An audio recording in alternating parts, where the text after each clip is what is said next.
अभिप्राय यह कि इस भागवती गंगा का लेखन सरस्वती नदी के तट पर हुआ है,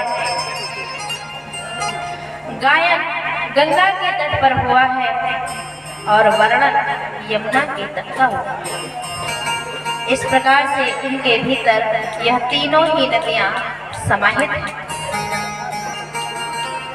और जिस तरह से भागीरथी गंगा हम आप सबको पवित्र करने में समर्थ हैं और वह तीनों देवताओं से स्पर्श प्राप्त करके इस धराधाम पर सुलभ होती हैं, इसी प्रकार से हमारी भागवती गंगा भी तीनों देवताओं के स्पर्श से आई है। जिस प्रकार से भागीरथी गंगा भगवान ने जब वामन रूप धारण करके बलि से 3 पग भूमि की मांग की और दूसरे पग से ब्रह्मांड का कटाक्ष भेदन करके गंगा निश्चित हुई, जिसे अपने कमंडलों में ब्रह्मा जी ने धारण किया और वही गंगा ब्रह्मा के कमंडलों से निकल करके भगवान शिव के जटा में आई।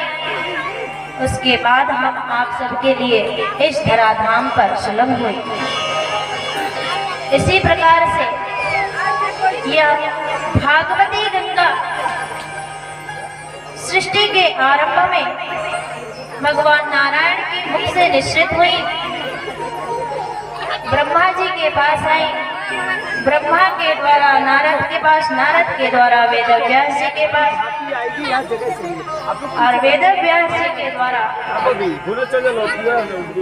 से सुखदेव स्वामी को मिली और सुखदेव जी के द्वारा समस्त ऋषि गणों को और परीक्षित जी को प्राप्त हुआ, जो गुरु परंपरा से चलकर हमारे पास और अब आपके पास आए हैं। यह भागवत ग्रंथ का जो स्पर्श भगवान शिव से है वह भी आप लोगों ने अन्य कथा में सुना होगा कि माता पार्वती को भगवान शिव ने एक बार अमर कथा सुनाई थी।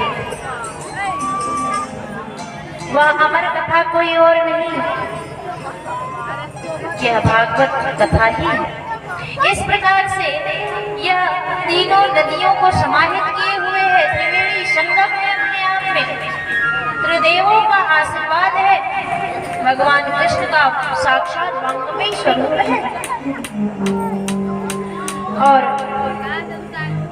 उन त्रिवेणी पे जाने के बाद, उस नदी में उतरने के बाद, उनके स्पर्श के बाद हमें अपने मन की तृप्ति, अपने भीतर का प्यास, अपने हृदय की मलिनता, अपने बाहरी शरीर की स्वच्छता प्राप्त होती है। परंतु यह जो भागवती गंगा है, इसके लिए ना तो कहीं जाना पड़ता है और ना ही कोई मेहनत करनी पड़ती है, सहज। अरे संतों का तो यह कहना है कि एक बार मन से आप यह संकल्प लीजिए कि हमें भागवत कथा सुनना है, उस दृढ़ संकल्प से मात्र हमारे भीतर के पाप क्षय होने लगते हैं। श्रवण से हमारे भीतर के विकार निकलने लगते हैं। मनन करते ही मन को शांति, तृप्ति, शीतलता सब प्राप्त होने लगती है।